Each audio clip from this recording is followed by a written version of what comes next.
स्वागत है आप सभी का एबीपी गंगा में। मैं हूं आपके साथ प्राची पाराशर। उत्तराखंड प्राइम की शुरुआत करेंगे कोरोना अपडेट के साथ। बड़ा अपडेट मिल रहा है उत्तराखंड से। कोरोना मरीजों की संख्या बढ़कर 104 हो गई है। लॉकडाउन 4 में छूट मिली है। सैलून पार्लर खोलने की इजाजत दे दी गई है। इंट्रा स्टेट परिवहन सेवा भी शुरू होगी। 50% क्षमता के साथ सेवा शुरू की जाएगी। रेस्टोरेंट बंद है। होम डिलीवरी की इजाजत मिल गई है। रविवार को सिर्फ जरूरी दुकानें ही खुलेंगी। दूसरे राज्यों के प्रवासी लोग भी अब रवाना कर दिए गए हैं। तो ये अपडेट आपको बता दें, कोरोना काल से जुड़े हुए ये अपडेट आपको बता रहे हैं। एक तरफ तेजी के साथ उत्तराखंड में कोरोना मरीजों की संख्या बढ़ रही है। 104 हो गई है कोरोना संक्रमित मरीजों की संख्या उत्तराखंड में। तो वहीं लॉकडाउन 4.0 में बहुत सारी रियायतें सरकार देने जा रही है, जहां पर पार्लर और सैलून खोलने की इजाजत दे दी गई है। तो इसके साथ ही साथ बसेस चलाने की भी इजाजत दी है, लेकिन 50% सवारी सिर्फ बिठा पाएंगे। भिन्न प्रदेशों से लगभग 1,11,713 लोग हमारे प्रदेश में आ चुके हैं, जिसमें दिल्ली से करीब 37,000 लोग, हरियाणा से करीब 18,685 लोग, उत्तर प्रदेश से 17,718 लोग, चंडीगढ़ से 8,703, गुजरात से 6,732, पंजाब से 6,345, राजस्थान से 6,217, महाराष्ट्र से 4,359, कर्नाटका से 2,524 और बाकी अन्य राज्यों से लगभग 3,416 लोग हमारे प्रदेश में लौट करके आ चुके हैं। इसके अलावा जो हमारे प्रदेश से जो लोग बाहर जाना चाहते हैं प्रवासी, वो रजिस्ट्रेशन करीब 25,337 के आसपास है, लेकिन उसके अलावा भी काफ़ी लोग ऐसे हैं जिन्होंने रजिस्ट्रेशन नहीं कराया है और जिलों में थानों के माध्यम से अपनी सूचना दी है। और रवि केंतुरा संवाददाता हमारे फोन लाइन पर जुड़ गए हैं ज्यादा जानकारी के साथ। रवि, क्या अपडेट है आपके साथ? पास रियायत तो दी जा रही है, लेकिन कोरोना का संक्रमण भी लगातार बढ़ रहा है। जी देखिए बाजी, क्योंकि यहाँ पर जो है अब कोरोना के अगर मामलों की बात करें तो 100 का आंकड़ा पार होकर 104 जो अभी तक संख्या बनी हुई है, लगातार ये संख्या बढ़ती जा रही है। और इससे खास तौर पर गौर करने वाली बात यह है कि जो सैंपल संदिग्ध लोगों के भेजे हैं, उन सैंपलों की संख्या भी 1500 हो गई है, जो जिनकी रिपोर्ट अभी तक नहीं आई है। तो एक इस पर गौर करने वाली बात है कि ये आंकड़ा आने वाले वक्त में और ज्यादा बढ़ेगा। इसके साथ ही देहरादून जिले के लिए नई गाइडलाइन जारी हो गई है। वैसे तो कुछ खास नहीं बदला है, लेकिन इसमें जो खास चीजें मैं बता दूं, क्योंकि जो इंटर स्टेट और इंट्रा स्टेट सार्वजनिक परिवहन है, बिल्कुल 50% क्षमता के साथ ये बिल्कुल राहत दी गई है लोगों को, लेकिन ये राहत आफत ना बन जाए, ये भी सुनिश्चित करना होगा। शुक्रिया रवि तमाम जानकारी के लिए। वहीं उत्तराखंड के मुख्यमंत्री के मीडिया सलाहकार रमेश भट्ट और उनके परिजनों पर जमीन कब्जाने का आरोप है। खीमानंद सेमवाल नाम के शख्स ने नैनीताल की भीमताल कोतवाली में शिकायत दर्ज करवाई है। खीमानंद सेमवाल का कहना है कि उनके पास जमीन के तमाम जरूरी दस्तावेज मौजूद हैं, बावजूद उसके जमीन पर अवैध रूप से कब्जा कर लिया गया है। उधर पुलिस इस मामले की जांच कर रही है, तो वहीं कांग्रेस ने भी इस मामले की जांच की मांग की है।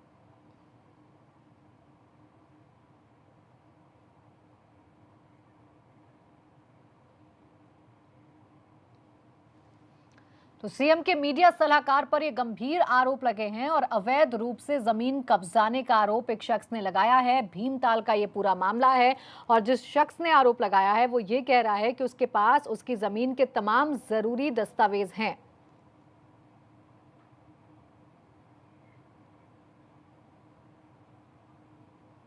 उसको बहुत कम मूल्य में हड़पने की योजना बना रहे थे, दबाव डालकर कई लोगों को, क्योंकि वर्तमान में मनोज भट्ट जी ब्लॉक में भारतीय जनता पार्टी के मंडलीय अध्यक्ष हैं और रमेश भट्ट जी माननीय मुख्यमंत्री जी के निजी सलाहकार हैं।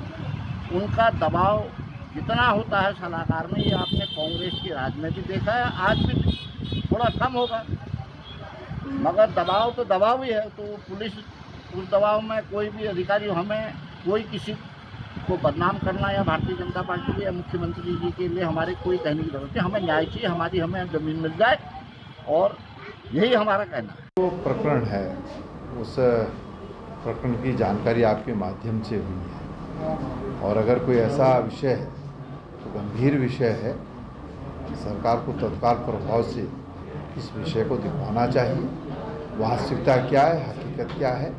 यदि वास्तव में किसी व्यक्ति की ज़मीन पर किसी ने कब्जा किया है तो वो गलत है। सरकार को तुरंत कार्रवाई करनी चाहिए। मामले की जांच की जा रही है, चूंकि वो ज़मीन का मामला है तो राजस्व संबंधी मामला है, उसकी जांच की जा रही है और इसमें जो भी शिकायत करता है उसकी भी क्रेडिबिलिटी की जांच की जा रही है।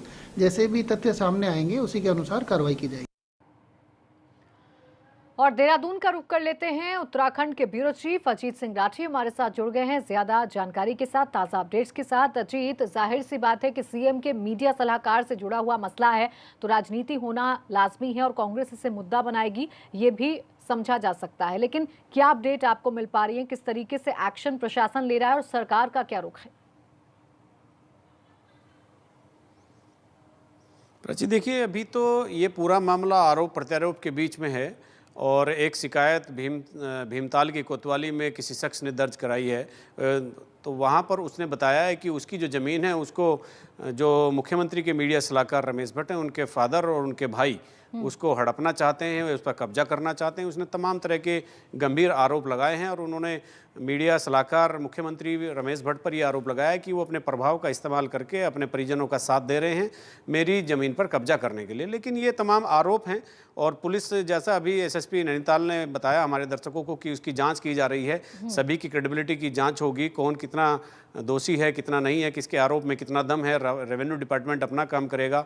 चूँकि ये मामला इसलिए सुर्खियों में आ गया है और इसलिए महत्वपूर्ण भी हो गया है, संवेदनशील भी इसलिए हो गया है कि इसमें मुख्यमंत्री के मीडिया सलाहकार रमेश भट्ट जी का नाम इन्वॉल्व हो गया है। तो ये तो बाकी तो विवेचना का विषय है। फिलहाल प्रथम दृष्टया उसके आरोप हैं, पुलिस उसकी जांच कर रही है। विवेचना के बाद जो तथ्य उभर कर सामने आएंगे उसी के हिसाब से पुलिस की जो जांच है वो आगे बढ़ेगी, कि इन्वेस्टिगेशन होगी। आखिर कौन क्या कह रहा था और किसकी बात में कितनी सच्चाई है। लेकिन अजीत, हमने बातचीत करने की कोशिश की रमेश भट्ट से, हमने फोन लगाने की कोशिश की, लेकिन उनका फोन नहीं उठा।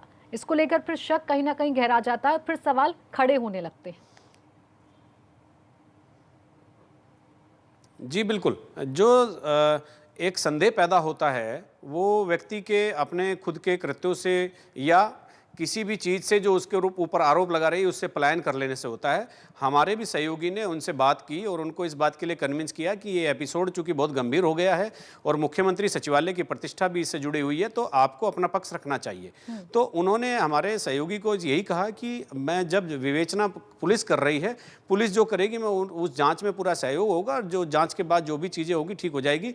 लेकिन ऐसे पलायन कर जाना किसी भी चीज़ से वो व्यक्ति की सत्यनिष्ठा को संदिग्ध करने जैसा हो जाता है। संदिग्ध लगने लगता लेकिन है अभी मामला इसलिए भी गंभीर है क्योंकि एक तो पॉलिटिकल रंग ले लिया है। बिल्कुल, क्या पुलिस जो है इस पर कार्रवाई करती है और क्या तथ्य निकलकर सामने आते हैं। बहरहाल राजनीति तो प्रदेश में होगी ही। शुक्रिया तमाम जानकारी के लिए अजीत।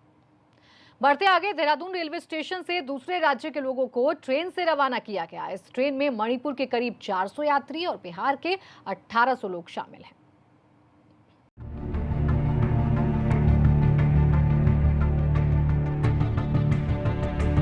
लॉकडाउन के बाद से उत्तराखंड में फंसे दूसरे राज्यों से इन लोगों के लिए ये पल बेहद सुकून देने वाला है।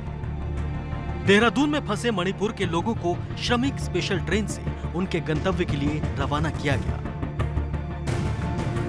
देहरादून स्टेशन से स्पेशल ट्रेन 400 यात्रियों को लेकर रवाना हुई। एक तरफ उत्तराखंड में लगातार कोरोना मरीजों की संख्या में इजाफा होता जा रहा है, तो ऐसे में एक राहत की खबर उन मजदूरों के लिए ज़रूर है कि जो उत्तराखंड में लगातार लॉकडाउन के चलते अलग अलग इलाकों में फंसे हुए थे। ये बिहार के वो मजदूर हैं जो लॉकडाउन के चलते देहरादून यानी पूरे राज्य के अलग अलग इलाकों में फंसे हुए थे। इंतज़ार था अपने घर पहुंचने का, लेकिन आज ट्रेनों का संचालन राजधानी देहरादून के रेलवे स्टेशन से हो गया है। ट्रेन में बैठाने से पहले यात्रियों के टिकट चेक किए गए। गिनती के साथ ही सभी यात्रियों को ट्रेन में बैठाया गया।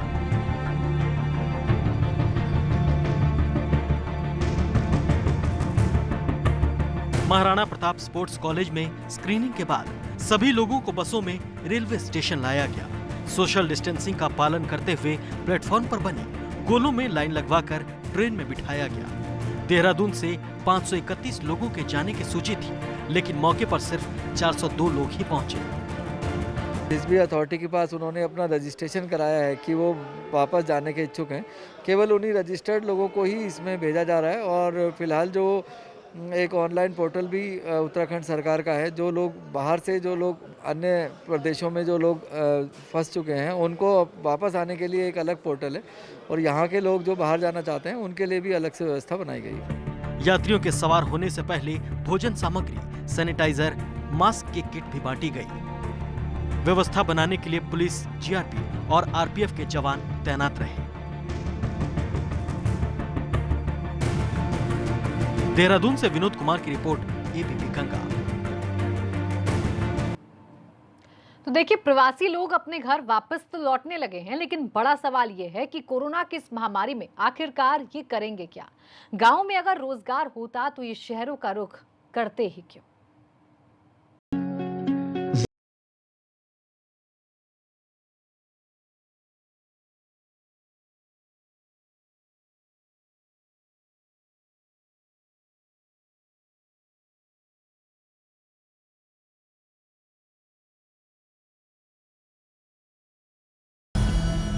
अपनी आंखों में सपने लेकर देवभूमि पहुंचे इन लोगों का दर्द शायद ही कोई समझ पाए।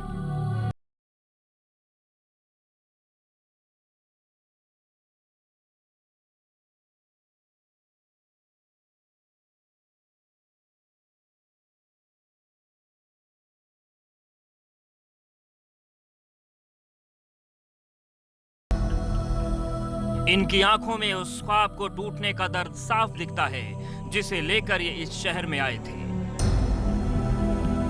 सालों तक अपने घर से दूर रहे, परिवार से बिछड़ने का गम सहा, मगर आखिर में सिर्फ मिली तो ये बेबस।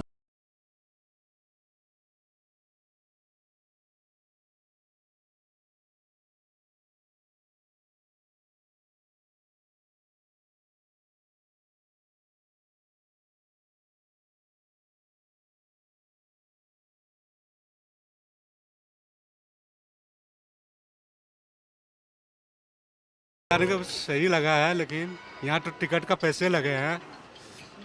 अपने बिहार सरकार अगर वही रोजगार खोल देता है, वही सुविधा रहती बिहार को, तो नहीं तो यहाँ आने का कोई जरूरत ही नहीं पड़ता।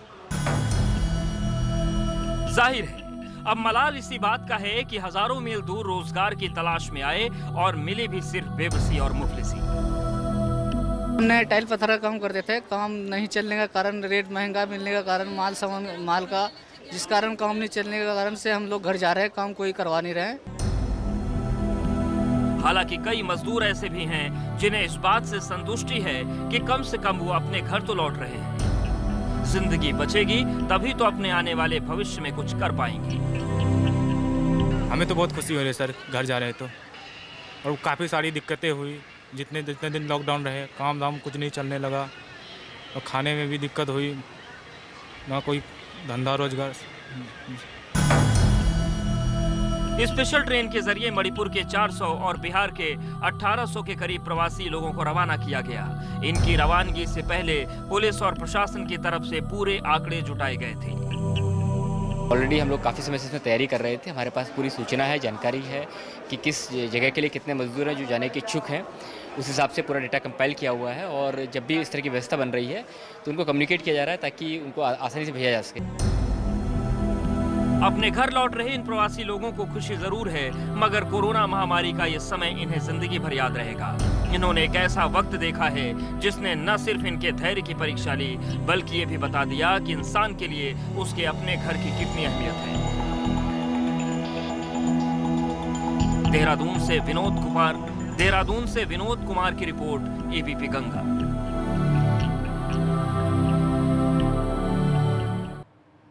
और उत्तरकाशी में 24 घंटे के भीतर कोरोना के 2 पॉजिटिव केस सामने आ चुके हैं। भटवाड़ी ब्लॉक के दिलसौड़ गांव का युवक 9 मई को गुरुग्राम से लौटा था। एक दिन घर रहने के बाद उसे 15 मई को पंचायत घर में क्वारंटीन कर दिया गया था। स्वास्थ्य खराब होने के बाद उसे आइसोलेशन में रखा गया था और सैंपल जांच के लिए भेजा गया था, जिसके बाद युवक के गांव को कंटेनमेंट जोन में तब्दील कर दिया गया। वहीं मुंबई से लौटे उत्तरकाशी के ही एक और शख्स की रिपोर्ट कोरोना पॉजिटिव आई है। हालांकि ये शख्स अपने घर पहुंच चुका था, जिसके बाद इसके संपर्क में आए 6 लोगों को क्वारंटीन कर दिया गया।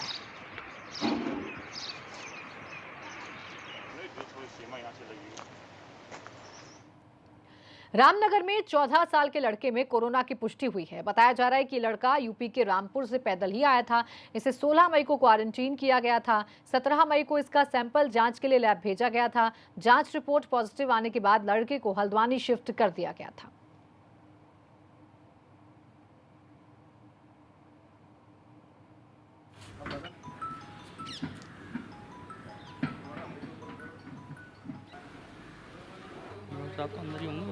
और उधम सिंह नगर में एक ही दिन में 3 लोगों में कोरोना की पुष्टि हुई है। किच्छा में तो एक ही परिवार के 2 सदस्य कोरोना पॉजिटिव मिले हैं, जबकि बाजपुर में मुंबई से लौटे शख्स की रिपोर्ट कोरोना पॉजिटिव आई है।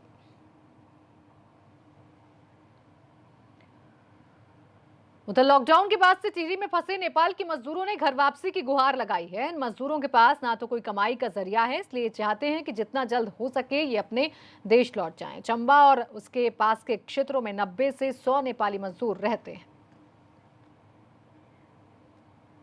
परेशानी है जी, छोटे छोटे बच्चे हैं जी, कुछ सरकार से राशन पानी भी नहीं मिल रहा है जी। गांव वाले पानी में जाने के लिए भी मना कर रहे हैं। ठेकेदार लोगों से भी कुछ राशन अपने पैसे से खाओ बोल रहे हैं जी। जो था वो खा लिया, 2 महीने से हम खाली बैठे हैं।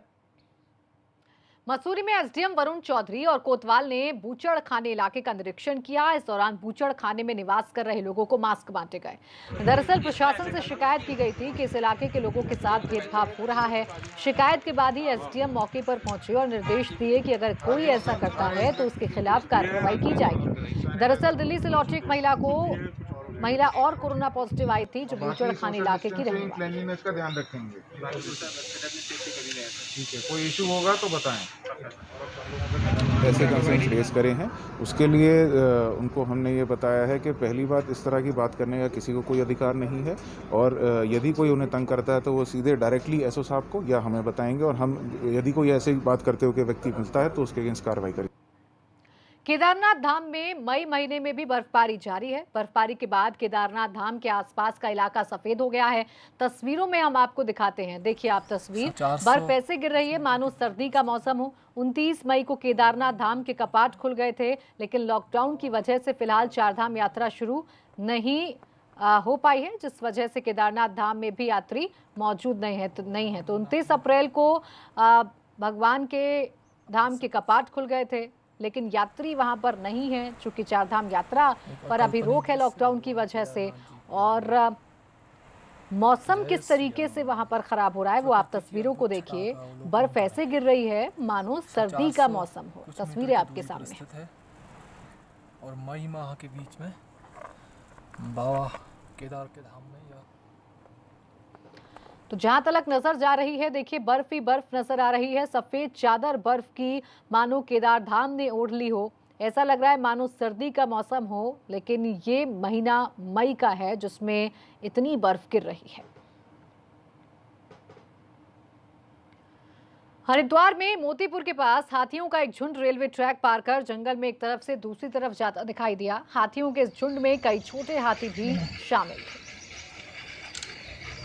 तस्वीरें हम आपको दिखा रहे हैं। कैमरे में कैद हुआ हाथियों का ये झुंड ट्रैक पार करते हुए, ये हाथियों का झुंड कैमरे में कैद हुआ।